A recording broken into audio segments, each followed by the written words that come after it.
A criança não despreza florestas reais porque leu sobre florestas encantadas. A leitura faz com que toda a floresta real seja um pouco encantada. Olá, tudo bem? Meu nome é Bia e hoje vamos falar de Sobre Histórias, um compilado de ensaios de C.S. Lewis. Os textos reunidos nessa edição tratam da excelência das histórias, em especial de fantasia e ficção científica, e dos pontos considerados pelo autor como muitas vezes ignorados ou mesmo desprezados pela maioria dos críticos da sua época. Selecionei e trouxe aqui alguns deles para discutirmos. Então, se você quiser saber mais, fica até o fim do vídeo.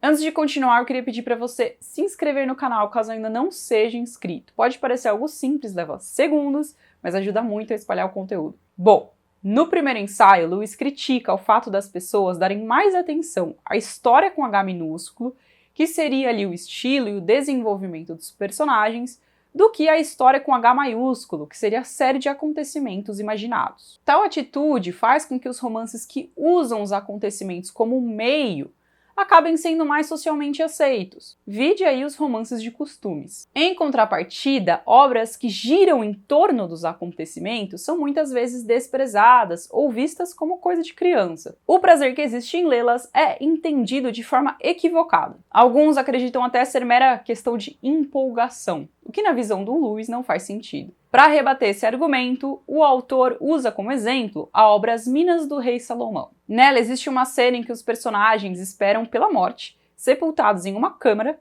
e rodeados por reis mumificados. Quando Lewis decidiu assistir à adaptação cinematográfica desse livro, percebeu que o diretor de cinema trocou essa parte, colocando uma erupção vulcânica e em seguida um terremoto no lugar. Se a empolgação é tudo o que se quer de uma narrativa, então a sucessão de dois riscos extremamente altos, como um terremoto e uma erupção, deveriam satisfazer quem assiste. Mas não é o que acontece. Portanto, deve haver algo a mais do que mera empolgação. Ou o Lewis não se sentiria traído por essa mudança repentina na história, chegando a dizer que isso estragou a experiência dele com o filme. Para Lewis, a cena do livro coloca um feitiço em nossa imaginação.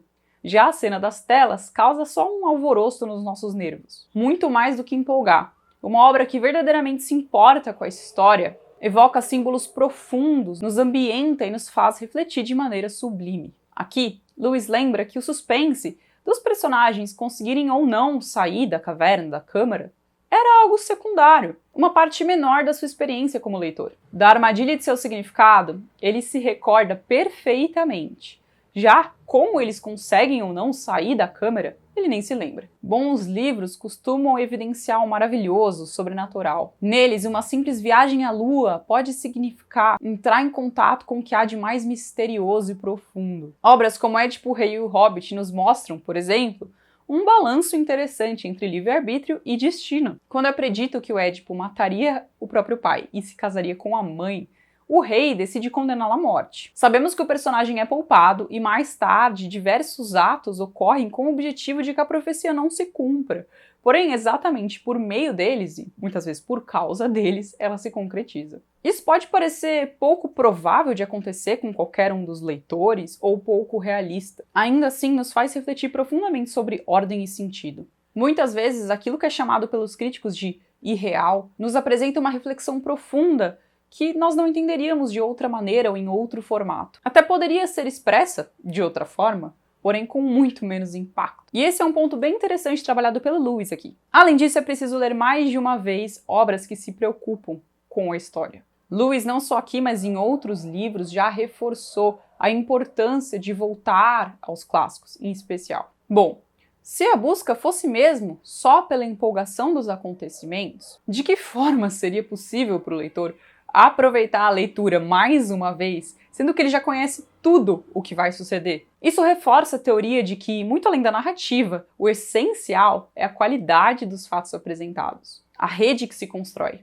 Quando há a violação da fronteira do nosso mundo com o desconhecido, não aprendemos apenas sobre o novo, mas reaprendemos a olhar para o nosso mundo, para o mundo invadido. Olhar ao redor de maneira diferente. E isso refresca o nosso viver. Bom, voltando um pouquinho à questão da infantilidade. Lewis destina 3 ensaios presentes nessa compilação para falar sobre crianças e leitura. De acordo com ele, existem 3 maneiras de se escrever para crianças: 2 boas e 1 ruim. A ruim consiste em dar a elas o que os adultos pensam que elas querem. Muitas vezes esse processo acontece com a indiferença de um estudante de marketing ou de um antropólogo que estuda o objeto à distância e não se envolve. O método bom se resume a entender de fato qual é o interesse de uma ou mais crianças, de maneira próxima, concreta. Nessa troca, ambos passam por mudanças e aprendizados juntos. E o terceiro método, igualmente bom, consiste em escrever para crianças, pois essa é a melhor maneira de expressar o que você tem para dizer. Lewis, inclusive, cita o exemplo da autora Nesbit, que criou os Bestible, acho que é assim que se fala. Nesbit conseguiu fazer um relato profundo e próximo de como são os temperamentos durante a infância. Não do ponto de vista de um adulto que olha com certa distância para essa época, né, que já passou há tantos anos, mas com envolvimento. Em suas obras, a criança compreende e tem acesso a um estudo de caráter profundo que dialoga com o seu entendimento e que provavelmente ela não leria em nenhum outro formato. Mas o valor dessa obra é tão grande que qualquer adulto se deleitaria lendo. Aliás, para Lewis, uma história infantil que é lida só por crianças é ruim. Mais tarde, o autor fala sobre sua própria experiência escrevendo as Crônicas de Nárnia. Ao contrário do que muitos dizem, Lewis não escolheu ali, selecionou trechos da moral cristã,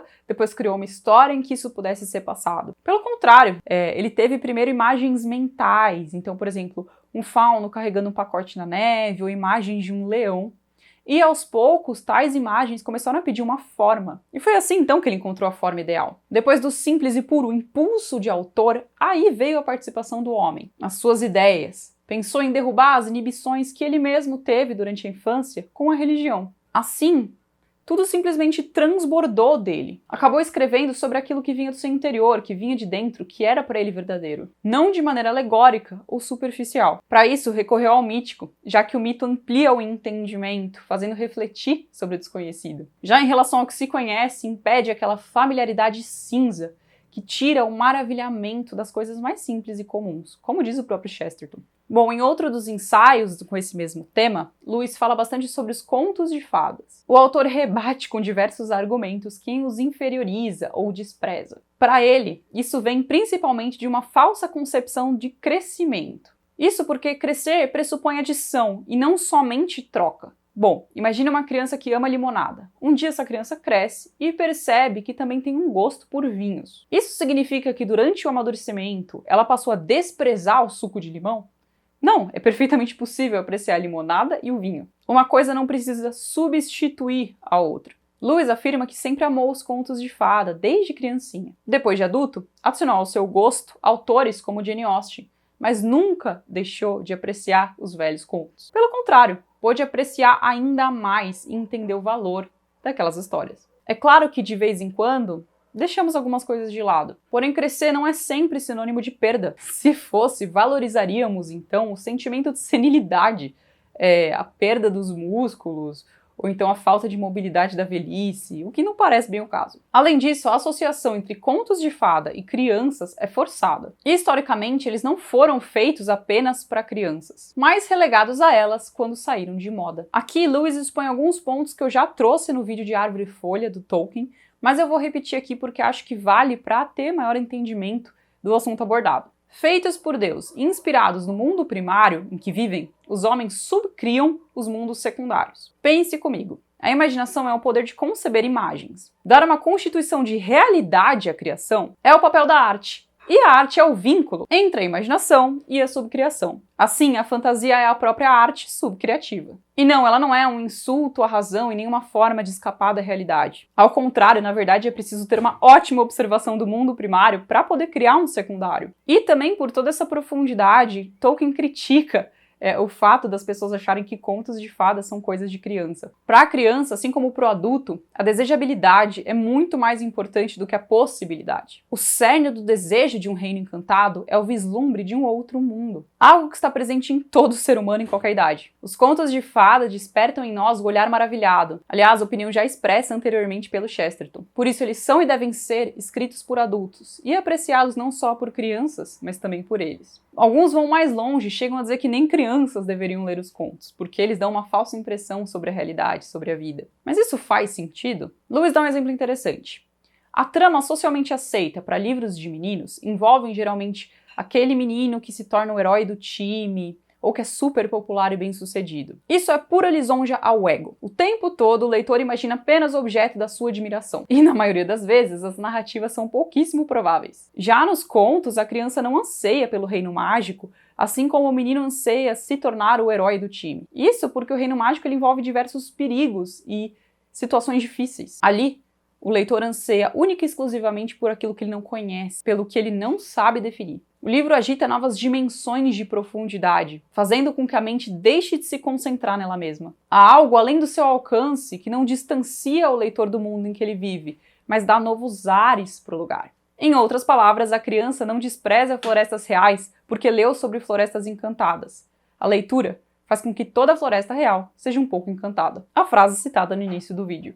Um menino que, após a leitura de um desses livros superficiais que o Lewis cita, tem o seu orgulho e o seu ego reforçados, termina a leitura infeliz porque tem que se deparar com a realidade, que é bem diferente disso. Já o menino que leu contos de fadas deseja e se satisfaz simplesmente por poder desejar. Você concorda com as ideias que o Lewis apresentou no livro, aquelas que eu trouxe nesse recorte? Lembrando de novo que é só um recorte, tem ensaios sobre assuntos variados, sobre autores específicos, sobre O Senhor dos Anéis, sobre outros autores ingleses, e eu decidi pegar aqueles que têm um fio ali de correlação para trazer aqui para vocês. Comenta aqui embaixo o que você achou, o que você pensa dessas ideias e se você já leu o livro ou não. É isso, não esquece de conferir os meus links da Amazon, eu sempre deixo esses links pelos quais você pode comprar o livro e ajudar o canal a se manter. É isso, e até a próxima!